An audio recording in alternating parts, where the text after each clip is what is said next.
The guest of honor. I know. So wow. Welcome back, everybody, to 18 Outdoors.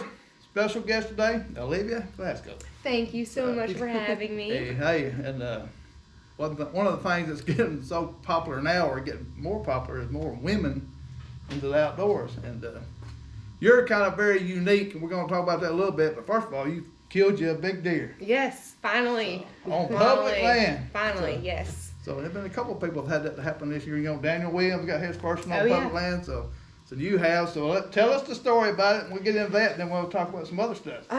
Gosh, I don't even know where to begin. It's not like this, I guess, whole love story thing where it's like you get them on camera and then you're chasing after this one deer. I really had no idea that this deer was there. I had hunted this area pretty hard last year, and so but I hadn't gone into it yet this season. And so that morning, I kind of just went in there, and I actually drove down to another spot that I was going to hunt, and I was like, sat there, and I was like, the wind's not right for this spot, so I just prayed, and I was like, God, just tell me where to go. Like, give me some kind of advice, because at this point, I'm like, I'm pretty desperate, and so I felt like, all right, let's just go check that area out again. We haven't hunted it all year. It hasn't been that pressured based off of, just seeing vehicles there. And so I went in there that morning, and the wind was perfect for it. And I got there super early, I think like at maybe 4:30, and I finally got to the tree around 5, and around 7:30, like right after sunrise, I just heard like just an instant like noise coming up from behind me. And so like when I was set up, I set up like, on the edge of this creek bottom, and so there's also some really thick pines too in this area, but where I was at was a mix between like pines and hardwoods, and so I set up on the creek knowing that my thermals were going to pull down because of the water, and so I was like, all right, if anything's going to be coming in from where this drainage is coming up, so I sat kind of like on the edge of the drainage in the creek, and it's also back behind like a green field, so I knew the does were in there just from seeing them last year. I knew they traveled through there, but I had never seen any bucks in that specific spot. And there were scrapes and a little bit of rubs and stuff, but not like a lot of sun. And so whenever I got set up and I heard this chasing behind me, I was just like, what is that? But it was like, it was like so far behind me. And so I remember like looking over and like seeing a doe come up from that creek bottom, and she was kind of like hugging around that drainage that came up, and I was like, okay, that's not bad, that's good that she's running. And then I looked behind her, and I just saw like a buck, and it was like, again, right after sunrise, and so I didn't know what buck it was. I just saw antlers, and then as soon as I saw him like come up the top, he just dipped right back into that drainage, and then I didn't hear them or see them for like another 2 hours. And so yeah, so I sat there for 2 hours. I think I even took some videos, and I was like taking selfies or whatever, and I was just like, oh yeah, fun day in the woods. And so I got down, and so it was a gun hunt that weekend. And normally I don't take a gun.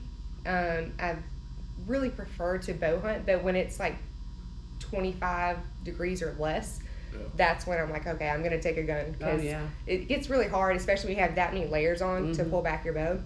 And so I'd taken my rifle with me, and again, I wasn't really sure how spot on this rifle was, because my husband bought it for me a couple of years ago, and I'd never really like researched rifles or guns, things like that. And he just came home one day and was like, oh, I got your rifle. This was before I got serious into hunting.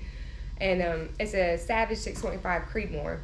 And so he bought it for me like right before Christmas. We went out to some of our family friends' public or private land, and I'd never shot the gun, anything like that before, and that first time, like, we saw a buck or whatever, and I shot it and I dropped it. First time ever shooting the gun, anything. Oh, wow. So I'll back up. So I shot the buck and I had dropped it, and then some other incidents happened, which I felt like was some, bad juju and things like that. And I went and we hunted his private land, and I saw the biggest buck of my life at that time, because I'd only ever shot a 6-point and a 5-point. And so I saw the biggest buck of my life, and I had him in my scopes. He was like, his shoulder was in my crosshairs, and I pulled the trigger, shot him, and we found some blood. We even had dogs come out, things like that. But that was the first experience I'd ever had with not recovering a deer. Wow. And that's what ate me up inside, and that's what got me addicted to this sport, and that's why I love it so much, is because I started researching, you know, like, where'd they go, like, what can they do, like, you know, things like that. And so I became obsessed, basically. And so then, I guess fast forward a couple of years later, that's when I started hunting public land, was last year. This is my second year. And I know I took it out last year, and it was right after that Arctic blast that came through. And I had finally seen one of the target bucks I had on camera. And it was like right after Christmas time. No, it was Christmas Eve, actually.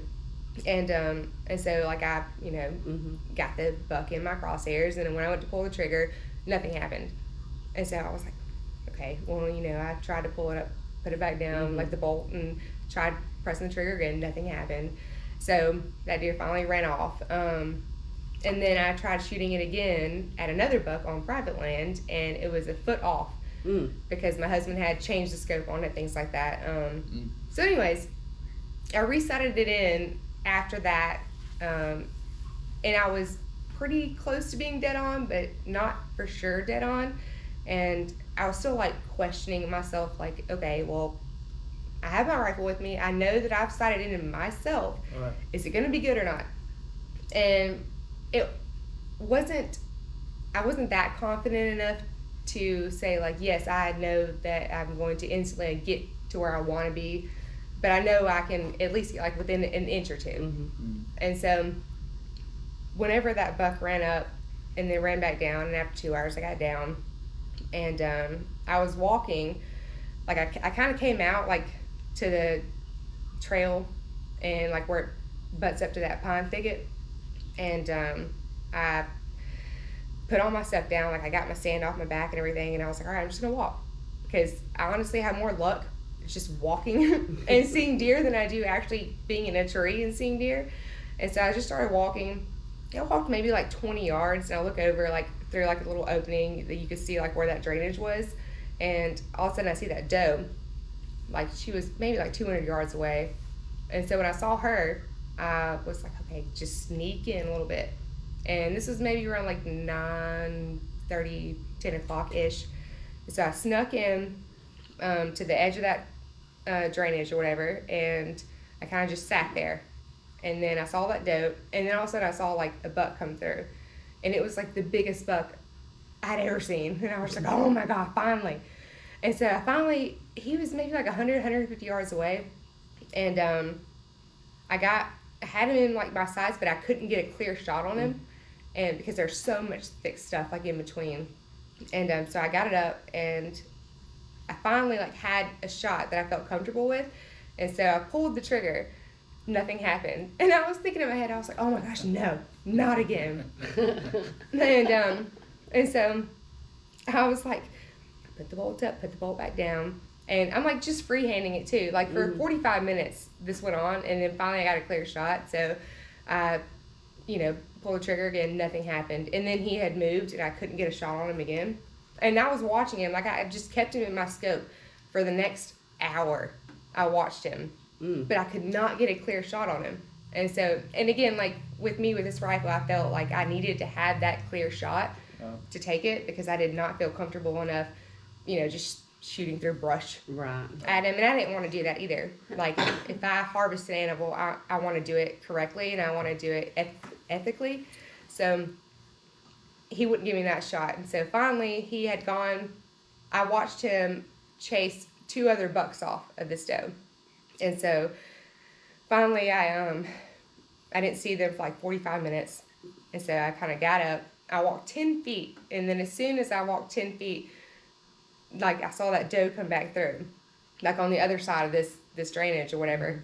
And so as soon as I saw her, I got right back down again and just was like, all right, he's going to be coming through. And then I had maybe like a window that was like this big to shoot through. I was like, if he comes through this one tiny little window, and it was like through like some down trees and like through like I don't know, there was like a split branch that went like this.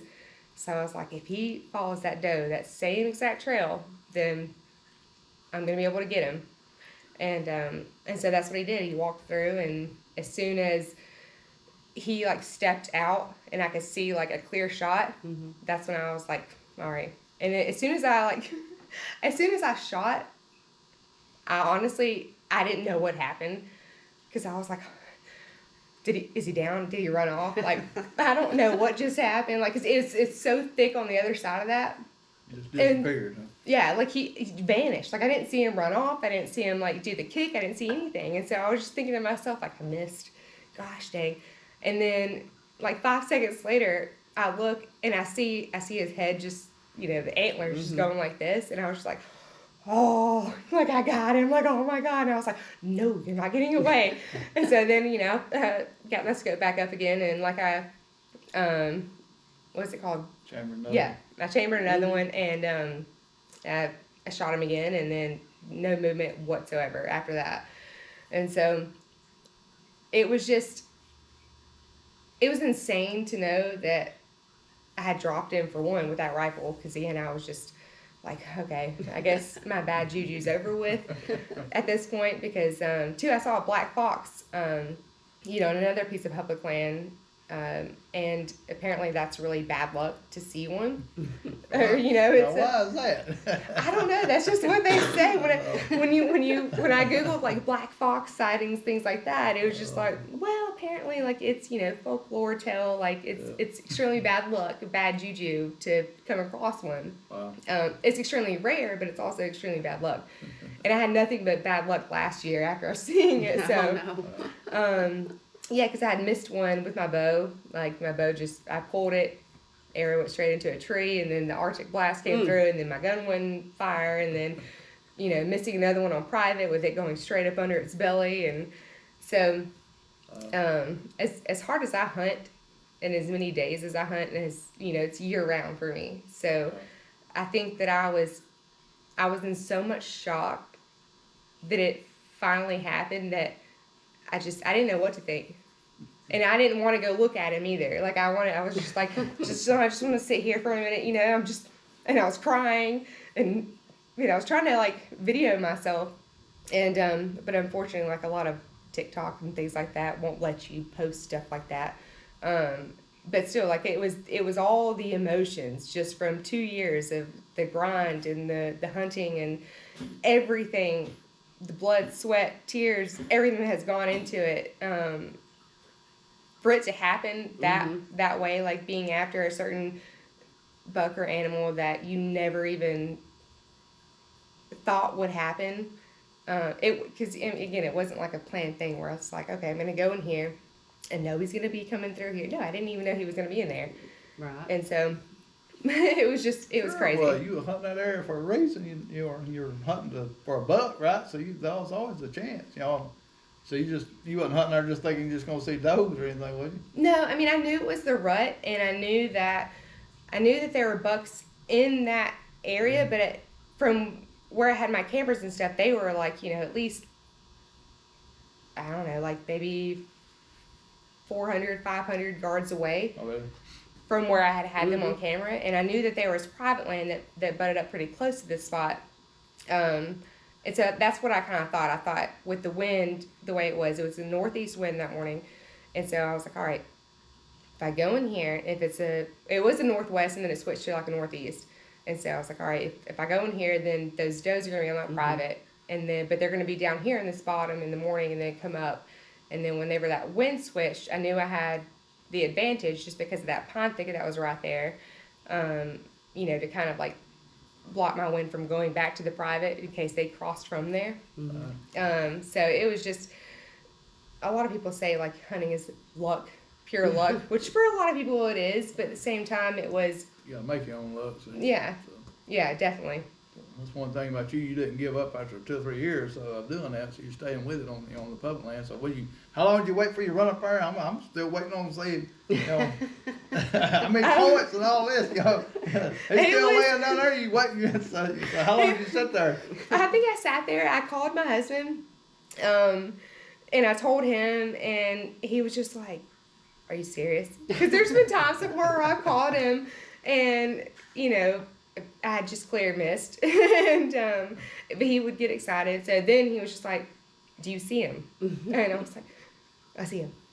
I see his ear. I see him. I see him down there. Like, I know he's there." And he was like, "All right, well, I'm gonna come up." And I was like, "I'm gonna stay here until you get here," which he's an hour and 15 minutes away. Oh, And he was I like, couldn't have done it. I'd have had to went over there. yeah, he was like, "No, you better go there." And I was like, "I don't know if I want to. Do I want to?" I just, when you do this and when you work so hard for something, and then when it finally happens, it's just kind of a shock that where you're like, it's like a pinch me situation, It's like, is this real? Am I dreaming this, or is this really happening? And so I think also too, I had a doctor's appointment that was scheduled. This was at 12 p.m., like right when I shot him. And then my doctor's appointment was like at 1. So Oh, wow. I think that was the second call I made, was to my doctor's office, and then being like, "I'm going to have to reschedule," And then finally, that's when I was like, okay, I'm going to go. I'm going to walk slowly over there, because I was thinking in my head, I was like, my luck, the way it's been, he's going to jump up and run home as soon as I get over there. And so I walked very slowly, and I videoed myself like walking up to him and just trying to capture all those emotions as well. And I knew he was big. I knew he was a big body deer. And I knew his rack was bigger. I knew he was legal, at least, because, where I was hunting, you have to be 3 points, 1 inch or longer on one side. So I knew he was legal. Wow. And I knew he was bigger than the other 2 bucks that he had chased off. And so as I'm walking up to him, like, you have to go down like the other side of this little drainage or this draw, and then he was kind of a little bit up the hill, and I think I was breathless. Like, I didn't know what to say. I didn't know what to do. I was just like, oh my gosh, like, he is so much bigger than I thought he was gonna be. I was shaking, and again I was crying, and all I could do was just like, "Thank you, Lord." Like, oh my gosh, like, I can't believe this has happened. Like, That's awesome. Yeah, it was a moment. I mean, you as a hunter, like, I feel like you remember every encounter that you have with these animals. You remember every miss, you remember every shot, you remember everything so vividly. And for that moment, I think that is something that I will never forget. I will cherish it for the rest of my life. And it's so special. And I feel like if people don't understand hunting, especially women in the sport too, because we are more sensitive as well, and there's a lot of things we have to go through, as far as like using restrooms, and things like that. So it's like you go through all this grind and stuff to be able to accomplish a goal for yourself. And it's not about proving yourself to anyone else. It's about just proving it to yourself that you can do it. And so I think that moment, and knowing that, like, I did this on my own, not with any help from anyone else, like, man, woman, whoever. Like, I mean, of course I've had help. Like, you guys have been amazing. Jacob and Andrew with Southern Outdoorsmen, and numerous other people have been such great mentors, and as far as, helping you figure things out. But being able to get out there and actually, like, process all that and do it on your own is just something that I hope that my kids get that feeling one day, and I hope to pass that down. So it's definitely something that I will never forget. Well, it's an awesome story. It's amazing. Like, me and Kathy, we hunt together. We do everything together at it. We're setting each other up. She's scouting with me and all that. But you actually just do it by yourself. That's pretty impressive. What made you say, I'm going to hunt public land as a woman and do it on my own? And I mean, what made you do that? I mean, it's like, you had a good private land and stuff evidently around your house and stuff that you could hunt, right? So. Oh, not around my house, no. We do have some private land, but it's so I grew up, I live like a little bit north of Central Alabama, but I grew up, fishing. We have a house on the river, and so I've always been an outdoors person. But mostly just catfishing off the pier, things like that.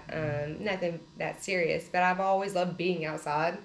I mean, climbing trees and stuff like that when I was a kid. But I guess it was whenever I didn't harvest or recover that buck off private land, and I became obsessed with it. That's when I focused more on like our private land around our river area. And I remember, I'll never forget either, like the first time I ever got a buck on camera there. And I was just thinking to myself, I was like, okay, well, I know where to put a camera. Like, that's a good sign. And it's just I like a challenge. And so it was the challenge of trying to figure out this mystery of where these animals are, like these elusive animals, and trying to figure out their patterns and why they're doing this and why they're going there. So it was like a big puzzle to me, and so that's why I became obsessed with it. And then, once I harvested my first buck with my bow, the first year I hunted there, I harvested a buck, my first year bow hunting, which was like 2-3 years ago. And once I did that, I was like, okay, what's my next goal? And then, but that same year, my goal was to at least hunt public land once, which I did. I think it was the last day of the season. I finally went to public land that's across from our private land. And I sat for maybe 2 hours, but I was like, all right, I checked in, checked out. I'm good. But then the next year, I think that's when I started getting more serious, because I started hearing you guys talk about it and, so many other people. And I was like, God, that sounds so much fun just to go out there and just, all the extra challenges involved, the other hunters that are there, and the larger space, and, just trying to figure out the acorns and, things like that. It was just a constant okay, well, what do I do? What do I do next? And that's why I'm obsessed with it. Yeah, the public land, you're doing everything on your own. There's no shooting houses, any of that, so you're having to try to figure out how to hunt yourself versus the private land. Well, how big is the buck? I've just seen pictures. It's nice, so it's bigger than anything you've killed, right? So, absolutely, yeah. So, and the picture of it's amazing. So, how body size, it looked like it's like a 5-year-old deer. To me, it looked like it. So. Yeah, I actually took him up to Daniel Williams with Cedar Ridge, and he asked him, I said, what would you think his age would be? Because, the processor I took him to, they had told me that he was like, he might be 3, 2.5, 3. And I was thinking, no, there's no way. No, that deer looked bigger than that. And because he was at least 220 pounds. I know that. Wow. That's a whopper. Yeah, we didn't weigh him technically. Yeah, but he was definitely, compared to my husband's weight is what we did. So when he was dragging him out, he was definitely sorry about that. Yeah. Sorry, honey. But you gotta figure it out. That's we didn't have a scale with us. We didn't have a cleaning shed or anything like that to take him to. But we know he was at least 220 pounds. And whenever I took him to Daniel, I asked him, and he was like, "Oh, he's 4.5 easy." Oh wow. And so I got even more emotional. He didn't see it because we were just in conversation, but in my head, I was just like, yeah. Not only I killed my first buck on public land, but it's the first mature buck on public land, which, well, for me, the most mature buck I've ever killed.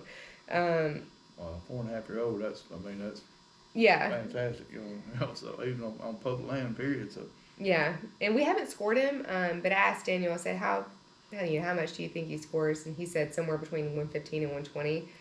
But very nice. Yeah, so I'm hoping to get him back, and then to get him officially scored at the event at Weaver's coming up when the Buckmaster's going to be there, just to see. I thought about doing it at home myself, but I don't have him back yet. So we'll put a picture up for sure. But it's an amazing buck, nice buck, especially for your first. First one, public land. Oh yeah, woman doing it herself. Doing it yourself. Because when you posted on Facebook, I was like, I text Michael, Olivia got a deer. She's so excited. I said, you got to watch it. She's going this. I got a buck there. I was trying to recreate. Oh yeah, so I was trying to recreate the Jonathan Moreland video. Jonathan Moreland. So if anyone has seen, I mean, it's an iconic thing. And so I always told myself, I said, okay, if I ever harvest a buck on public land, I'm going to do that. Like no matter what time it is, I'm going to be like, there's been so many times where like, all right, it's 8:30. So I started thinking in my head, like, it's 8:30 in the morning, and blah, blah, blah. And so like, but once I did, that was the first thing too that I thought. Jonathan, you done started a trend. Yeah. Which I don't know if anyone else really caught on to it. So, but I was just, that was like my first thought was like, that, those emotions and that excitement and just I was like, I've got to video this, and then I was like, I've got to do it the Jonathan Moreland way. And so, but it was I mean that's how you feel too, like that's the excitement. Oh yeah. Yeah, I remember it took me forever. I mean, on our own, and Kathy, it took her. So, I mean, you killed 4 or 5 deer before you, maybe more than that, before you killed your first nice one. The 8-point, and she my first 8-point I was just tore up. I actually watched it come in, didn't think it was big enough, and then it turned around and walked off. And nah, he stopped. I shot, and I'm like, I don't know if I came or not. Finally, here come Michael. He says, because she shot right after daylight, and I don't, unless I know for sure, because you don't know if she shot a pig, coyote, or what. yeah. And so I was sat there for hours figure. waiting on him. After 11 o'clock. So, Yeah. So, yeah. Then she said, "Where was it at?" And it's over there, and I'm going around. I said, I don't see anything. I don't see blood or anything, So, are you sure? Yeah, it's just right there. I think I heard it fall, is what she's telling me. I said, really? So anyway, I'm walking around, and then 15 yards, it landed over a stone dead. You just couldn't see it, but But I right heard him there. rubbing trees and everything, and I thought, man, them squirrels gonna drive me crazy again today. I think it was a bunch of squirrels messing around. Instead, it was him just out there rubbing. Yeah, I think that's what I thought too. Like when I first heard the two come up, Mhm. I was like, squirrels. And then you look behind and you're like, well, dang it, squirrels got me again. But I also had you in the back of my head because I remember listening to an episode that you did with the Southern Outdoorsman on talking about how you just sat there and watched him breed a doe. Oh yeah. And so when I saw him, why did you have to go there? I'm just saying, because when you're like, I just watched him, and I was sitting there thinking, I was like, he's with the doe. I'm not gonna be like Kathy. I'm not gonna just watch him. Like I'm gonna shoot him if he comes back out. And I did. I sat and watched him, and then all he would give me was a back shot, and I just wouldn't do it. I just think if I can't make a perfect shot on an animal, Right. I'll let it walk. Right. I regret it because he was probably bigger than Michael's state record up there. Oh my gosh, yeah, that would have ate me up inside. And trust me, for years. She had a crossbow, so she didn't have a gun. So I was crossbow hunting. But for years, I hunted that spot, and we went back over there scouting and never did find no sign, no nothing, no sheds, nothing. Oh God, I've only found one shed ever, and that was Well, good for you. I ain't never found nothing except for out in Wyoming. well, as much as I'm in the woods, as many miles as I've put in just the past 2 years on public land. It was not this past summer, but last summer. So this was my first time going into this specific area and where you hunt a good bit. And I remember I had a girl with me, Chelsea Gwynn, and so I took her because I was trying to get her to come hunt up there with me. And so this was preseason scouting, and this poor girl, I drug her 3 miles, down a ridge, down some bluffs and over a creek and up some more bluffs and everything else. And I was sitting there telling her, and I was looking back at her, and I was just walking, and I was like, what the crazy thing is, as much as I'm in the woods, I've never seen a shed. And as soon as it got out of my mouth, I looked down, and there was that massive shed right there. It was half eaten by squirrels, but oh, wow. it's still one of my trophies that I have, because that's my inspiration that I look at every time I go before I hunt. I'm like, all right, this is what I'm aiming for. This is my ultimate goal would be this beast, in full form. Right. But yeah, I hunted him hard, and never gave me any kind of he was not having it. So. All right, let's talk about some of the challenges with women. Okay. You talk the bathroom thing, So, it's pretty bad. That's an issue, and I know you had a story, or I heard about the story, because the campground was so grown up, and Kathy had a story one time God. that she was you know, was out in the woods, whatever, and I tell her always be careful about, you know, wherever you use bathroom exits, you get low to the ground, you know, chiggers, ticks, whatever. Was Yep. she had something happen to her one day. She said, I got something wrong with me. I don't know what it is. She ended up having to go to the doctor. She had chiggers so bad she had to go Oh, to I the didn't know doctor. that. Oh yeah, they started at my ankles and went all the way up my back. And I was like, good God. And so I go out to the urgent care and that lady says, what can I do for you? And I pulled my dress up and she said, oh honey, chiggers. And so I ended up, I think it was like $150 bottle of salve I had to use. Oh my gosh. Yeah, to get rid of them things. Yeah. Yeah, so, I mean, I've never, again, I've been in the woods, you know, hiking, climbing trees as a young kid, like, you know, my whole life, kind of, and I never come across chiggers. I've heard about them, and people have talked about them and things like that, but, like, I'd never experienced them. I've experienced ticks. I've had, my mom, when I was a kid, had to pull a tick out of my ear one time. I mean, you know, I knew about ticks, but, it wasn't until, like this past, a couple of months ago, I guess, beginning of season, and, you know, we were all at hunting camp, and Opening weekend. Yeah. They hadn't bush hogged the campground, you know. no, yeah, so it was They're pretty good at grown that. up, and, you know, I'm not allergic to, like, poison ivy, poison oak, anything like that, and so I wasn't, I mean, I had on, like, my, you know, soapy shorts and my gator waders boots and a t-shirt or something, because it was hot.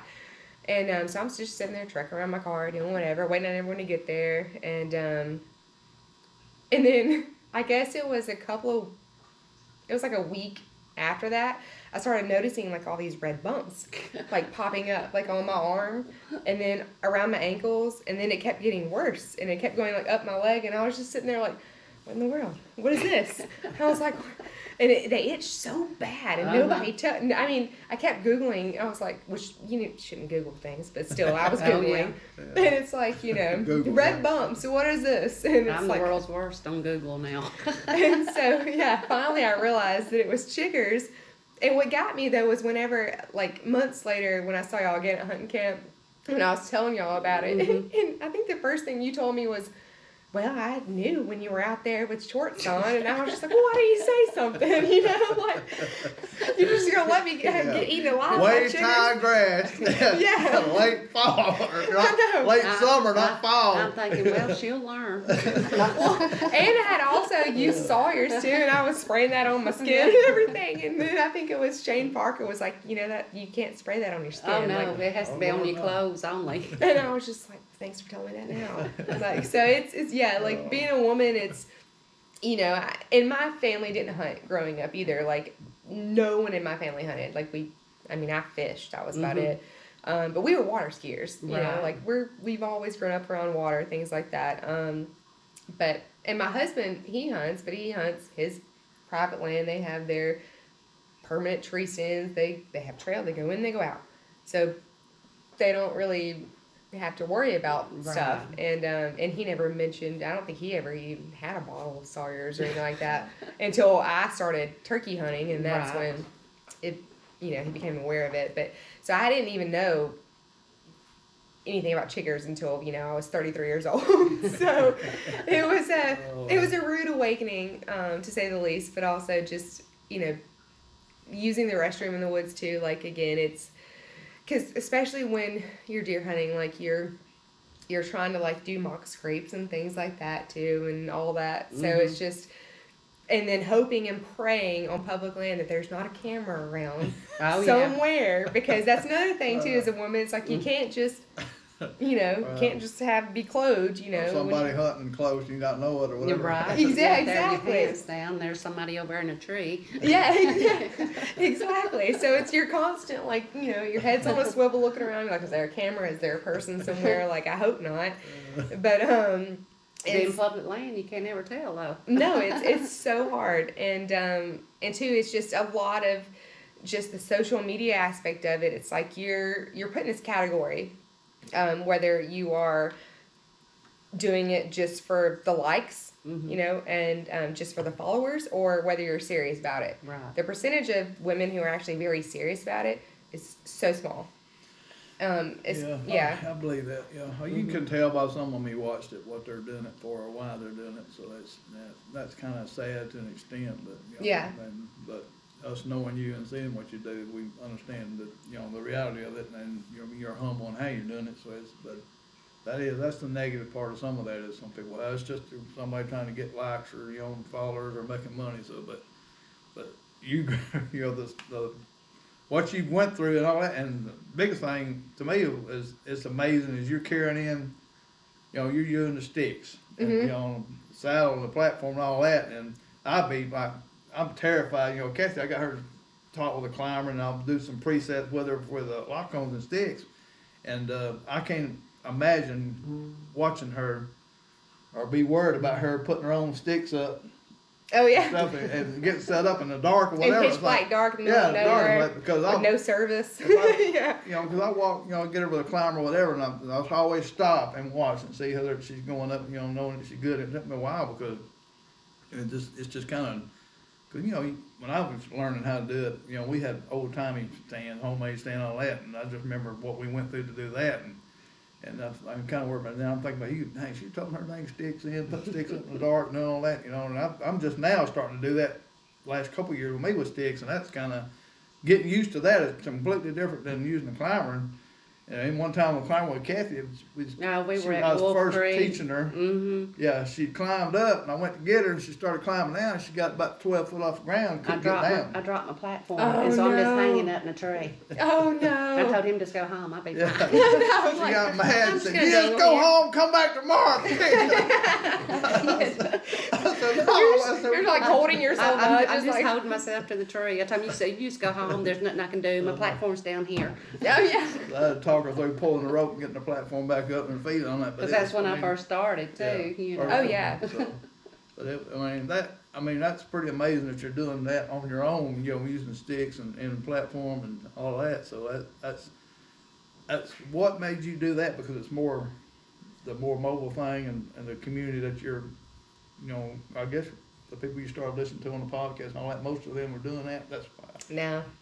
It wasn't anything to do with the following of others, I guess. It was more so because I had a climber and it didn't fit my frame the way I wanted it to. And the areas that I'm hiking in and out of, it's extremely steep, it's extremely rocky. It's not like I'm just going down a trail, you know, like a swamp bottom or whatever, and just climbing up a tree. It's like I'm going in 2-3 miles in sometimes. I'm going through thick brush. I'm going up these steep rock drainages, and I tried it a couple of times with my climber, and then I realized there's no way. Like it's too big, it's too bulky, it's too, you know, like there's too many cables and everything else just getting stuck. Like, cause we're women, we're shorter, our frames are a little bit smaller, and so it's not made for a woman's frame, specifically if you're just going in. Especially going in blind to a place, you know, and not knowing or having a trail cut, things like that. And so then I started, I think it was the Mobile Hunters Roadshow that I went to 2 years ago. And XOP was there, and, you know, Lone Wolf was there, and things like that. And I'd heard about Lone Wolf. Again, I just started hunting 3 years ago.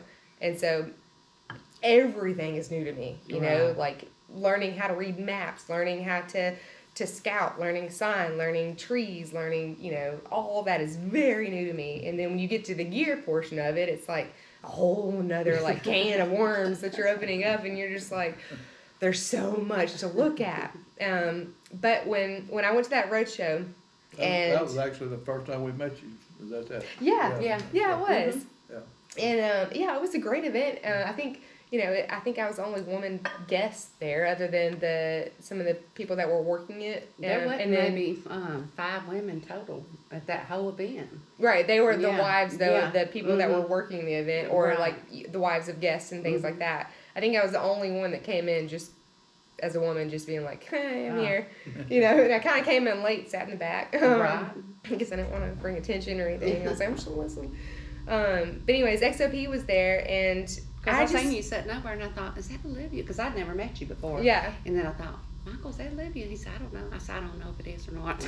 Yeah. Because I never met you in person. Right, yeah. You know, just through Facebook, so. Yeah, and I didn't know anyone really then. Again, like that was the summer before going into my first season of public land hunting, which was 2 years ago. And so I just remember whenever they got up to all the demos, like all the guys, like every single one of the guys, like flocked to the lone wolf ones. And, you know, poor Randy Schofield over there with XOP. I mean, he was there. I mean, he wasn't by himself. There was other people over there as well. But at the same time, like whenever I was walking up, because I didn't know anything about any of the stands. And so I just remember like kind of walking up and like looking at both of them, like standing like in the middle. And then Randy came up to me though. Like he made it a point to come up to me and ask me like, you know, what I was wanting, things like that. And he dissected everything down for me to where it was like, oh, that makes so much more sense. He showed me how to use the stands. He and once I put, I think it was the Vanish, once I put it on my back and like how much more slender it was, and the price of it too, honestly, because I love Lone Wolf as well, but XOP's price was like half of that. And you know, I'm a mom, I've got 2 kids, I can't afford, you know, a $1,500 setup, especially my first year going into it. Oh yeah. Especially after buying cameras and gas money going scouting and all that kind of stuff. And so when Randy like showed me everything, and then once I tried it out myself and got used to it, I was like, this is what I want to use. And so I started using their Vanish and their set of sticks, and it took a couple of, I guess, weeks of practicing it before season started. But once season started, I remember like the first time I went out, my first sit ever on public land, and I remember getting out there and being like, this is a cluster, because like, you know, just metal clinging everywhere, because I had in the back of my head, like you saying on one of the podcast episodes of like, that's the worst sound. Like they're used to every other sound, but like when you get that metal clinging, that's when it's over. And I'm sitting there like clinging metal everywhere, and I'm like, this is gonna be terrible. Every deer in the forest hears me. Yeah. And but by the end of the season, I was a pro. I was like up the tree, down the tree. And then XOP came out with their retrograde stand, which is 6 pounds, and their new sticks, which are even lighter than that. And so I got that set, and then I didn't want necessarily just to like dive into saddle hunting, because again, this is my second year. And so I got their saddle and the retrograde stand, which I've used. It's kind of like a hybrid almost. Like you can sit in it, you know, as a lock on, or you can like, you know, flip the seat over and like use the saddle and use it that way. And so, and then I got some aiders. That way I was like carrying even less sticks in. And so, but that retrograde, like it fits my entire body like so perfectly. So that way, if I know if I'm going through like, you know, some pines like this, I know if I can fit through there, everything on my back can fit through there. I don't have to sit there and like bob and weave through there. And so that has also been a game changer, because I've been able to climb more trees, you know, in a whole day. If I'm sitting out there all day, I can get up at least 4 trees. I like not to, but if I need to, I can, without worrying about it. And I can hike 3 miles without, you know, my back breaking or things like that. So, definitely being a woman, it's hard to, it's being a mom especially, like finding something that's going to fit you and also be affordable, like not break the bank, but also something that you trust. Like you want to be able to trust what you're like literally like, you know, putting your life into. Like, because if you fall out 18 feet up or something like that, I mean, you can do some real damage. So I trust it, and I love it. So I don't know if I'll use anything else. It's amazing the equipment that's out now. You know, the strength of it, the lightness of it, the, you know, the being more user friendly and stuff like that, and fitting your frame, and just and there's a variety of companies that making just quality stuff, and all that's just amazing what we've got nowadays compared to say 20 years ago, whatever. So, and you know, and the more women that's getting involved in it, and that's amazing too. And plus, what you're doing is, you know, using sticks and stuff. And I mean, that's me. Like her with Kathy, I'd be scared to death. I mean, I don't know. I'd probably have to put them up myself. Well, we've been doing it for 30 plus years. Yeah, so, you know, so I mean, climbing. Yeah. I can climb in the dark, you know, with what I have. Yeah, and a lot of times I'm carrying two stands in or something, you know, to help her get set up, because her back's not real good, and she's a smaller frame person, so I can't totem like I used to. Used to I could totem in. I can't do it no more. Well, that's me and my son. You know, it's hard. Yeah, he But then when you're toting a gun or a crossbow and your backpack, Mhm. and then having a tree stand on your back, and we go through some stuff that's, good Lord, I don't even know how a rat gets through it. I mean, it's Yeah. I mean, it's awful. Yeah, it's like you're crawling through this tiny little hole, and there's briars and stuff everywhere, and you're just getting stuck on stuff. But And then when it comes daylight and you're coming out and you're thinking, man, how did I even come through this stuff? right, like why didn't I just go there? Like You that know, was 'cause clear. There's so much stuff that we have to go through. Yeah. And so. Yeah, I did that with my son. So I took him my first year of public land hunting. He went with me, but I had my climber then, but I made him carry the climber. I was like, this is your punishment. So you carry the climber, but I would have to set my stand up, my lock on for him, my vanish. I would have to set that up for him, sit there and watch him climb the tree and make sure he got up there and was, hooked, connected, everything. And then I would go get the climber and I would go climb another tree. And we did that for, at least, 15 different hunts. And Wow. so this past year I got him a new stand as well from XOP. And I remember the first time that we hunted together, I said, okay, we're gonna be in the same tree. So I'm gonna go in and I'm gonna put the sticks up, okay, and then I'm gonna hang my stand because he's practicing, hanging a stand, whatever. So I hung my stand, and then I looked down. And I'm like, all right, buddy, come on, come on up, and you hang your stand. And next thing I know, I'm sitting there, I'm just waiting on him. I'm like, I'm looking down. It's still dark, and I kind of see him. I'm like, what are you doing? Like trying to be quiet. And he's like, I can't get up the tree. And I was like, why can't you get up the tree? He was like, you put the sticks too high. And I was like, Brady, just stretch your leg. Stretch your leg. So for like 45 minutes, he was like, he could not get up the tree, and then he had his rope wrong, even though we had practiced with it, like he was, I don't know, it got in his head, and he was very frustrated. So I ended up having to get down, get his stand, readjust my sticks, get his stand up too for him to get up there and get sat. And the next time we went and hunted together, this was the last time that he hunted with me on public land. But I was like, okay, Brody, you practice more again after that situation. So I'm going to let you put your own sticks up, and then I'm going to go hunt this. I'll be like 50 yards behind you. So I can see your headlamp. I can see you where you're at. But I'm going to be over here. You're going to be right here. And he was like, I got this, Mom. I got it. And so I go over and I get set up in the tree, and I'm over there thinking like, all right, I haven't heard him like screaming yet. I haven't heard any thrashing, like of him being frustrated. Yeah. His headlamp seems like he's okay. So then like a couple of hours later, he had told me that he had seen a doe and then a buck come through, but it was too far for him to shoot. So I got down, and I should have videoed it, but when I was walking up to him, I about died, because when I walked up, I got like 10 feet away from his tree, and I just see him standing, right shoulder width to me, and I was like, what is he doing? And then I thought he was climbing down, but then when I turned around and I saw him, that's where he was the whole time. He couldn't get up. He had put his sticks up, but they were like on top of each other. So it was literally like, he had the bottom part of the stick was on the ground. And so like he was. Backed him up tight, didn't he? Yeah, so I told him, I said, no wonder that buck didn't come in close. You were eye level with him. Right. Oh, wow. But it was hilarious. I was just like, all right, you know. That's funny. Yeah, he tries too, but he's in teaching him being a woman too, and like trying to teach your kids.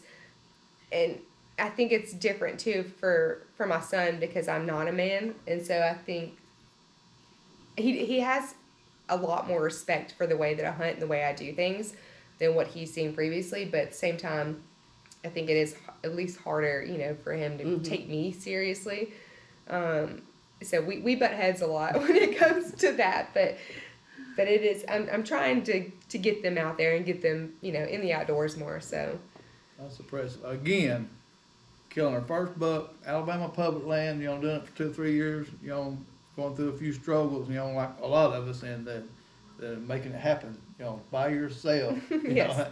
and then having to call your husband to tell him that you've done it. So that's neat. So now, what's your goal this coming season, next season? well, I'm still out It's there time hunting. to get ready now. The last day is this Saturday coming up. Yes. You're going to hunt through Saturday, so. Oh yeah. So we got a few more days, so whenever this video's out, it'll be over with. But You might kill I another was about one. to say, fingers crossed, I'll be out there all day tomorrow, and then it's supposed to be raining Saturday, of course. Bow hunting right now? Yeah, bow hunt only right now.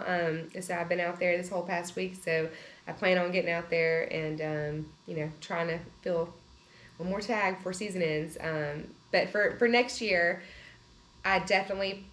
my goal is to get on them early season, before the rut, and be able to harvest one like during bow season. I think that was my goal this past year as well, was to harvest one, before before gun I think season you're came trying in. to step up the game tough. That's the hardest thing to kill a buck, or especially a mature buck before the rut, because it's just so tough. Especially on bow land. But Oh yeah. picking out a specific buck and then trying to target them early season, you're setting a good goal. So that's a little extreme for that. Well, the rut I feel like is harder for me, because then you scout all year, all summer, and you're there early season. You know where all their sign is. You know where they're at, and then when it comes rut though, you have no idea where they're at. Move, but Yeah, and so for me it's harder during the rut. But so for me to get, I don't want to say the area, but that's my goal, is to kill one with my bow on public land. This one area that I You have. don't say that area. Everybody gets so mad. North Central, North Central Alabama. Oh, you spot naming guys and stuff.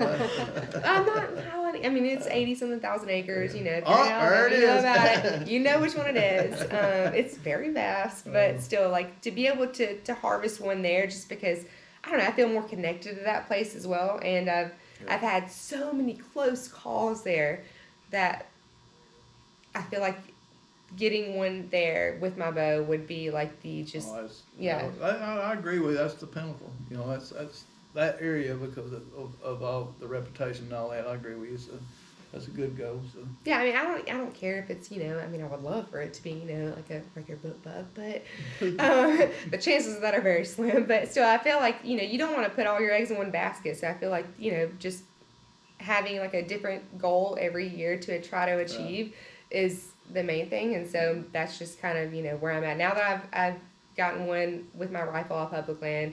My next goal is going to be archery, because that's my main passion. And then once I have had that, it'll be, to fill all 3 tags, in one season, or to get, one in velvet or things like that, which, it has to happen out of state. But so it's a constant, I feel like you can never reach the peak of it almost. Like it's like you were talking about earlier, like there's always something that you're going to want to achieve, like in the woods, like you're always going to have another goal, or so that's why I love it. yeah, those two. That's all right. That's right. So, well, we're on about 50-something minutes right now, so Oh, it's been that long? yeah. Yeah. I mean, it goes by fast and stuff, but again, congratulations. That's an amazing you. feat, and Thank you. I mean, I'm proud because you've done that. Friends, several friends. I think Pablo, this year he killed it real Yeah, good. So, yeah. So that's another one about the gun thing. About not being exactly familiar with equipment. Or, he had a little issue with his gun because he had never been experienced with him. He was concentrating on bow hunting and went gun hunting and killed one. So, but anyway, that's amazing. I'm looking forward to the next season. Hopefully, you get another one before this season's up. So I'll be working. So I'm done. Or we're done. Kathy's she's been frustrated because we ain't been. We haven't got to hunt much this time because Michael's had to work so much. Yeah, And so it's been kind of frustrating. So, but anyway. Awesome. Congratulations Well, again. thank you and, so much. Thanks for Thank coming you. and being on. We appreciate it. So I feel like it's a dream just being here, because I remember 2 years ago or 3 years ago, if you would have asked me if I would be here, I'd be like, no, absolutely not. There's no way I would ever, Oh, we don't bite that bad. Kathy might bite a little bit. No. Hey, they got the same birthday. Did you know that? What? Me and you were born on the same day, February 24th. I didn't know that. What? I didn't know what yes. till that. But, Yeah. All right. February's a good month. And that's the day of the Yeah, it's the day of Weaver's Weaver's thing. thing. Yep. Yeah. Okay. I was looking on Y'all your must have a post and birthday party and I there. was I like, was just about to say, yeah, we should I was call like, it. me and Olivia's got the same birthday. I said, ain't that cool? She's a hunter and I'm a hunter. Yeah, both You're of the- you you're the- is 33 years old too. That's amazing. You're the third person I've ever met that have the same birthday as me. Really? Yeah, the Wow. first person's my ex-husband's wife. So it's, that's comical in itself. Yeah, that's funny. Yeah. He won't watch this. It's okay. Oh, man. Again, congratulations. Thank you. Hey, y'all, appreciate y'all watching. Like, subscribe, give Olivia a thumbs up and all that. And we'll see y'all later. Try to get one flat for Get them flat. Yeah, get them flat. See y'all. Thank y'all for watching this video. Hey, we appreciate y'all's support. Hey, if you don't care, if you haven't got a book yet, Amazon, get a book. We got hard copies now available. It took me a while to get them, but hey, they're on there now. Again, we appreciate it. Appreciate everybody's hard work that helped us to get this done, lifetime achievement. So anyway, you can get one. And thanks again for your support. Subscribe, like, tell your friends, and we'll keep coming up with these videos. So we'll see y'all on the next one.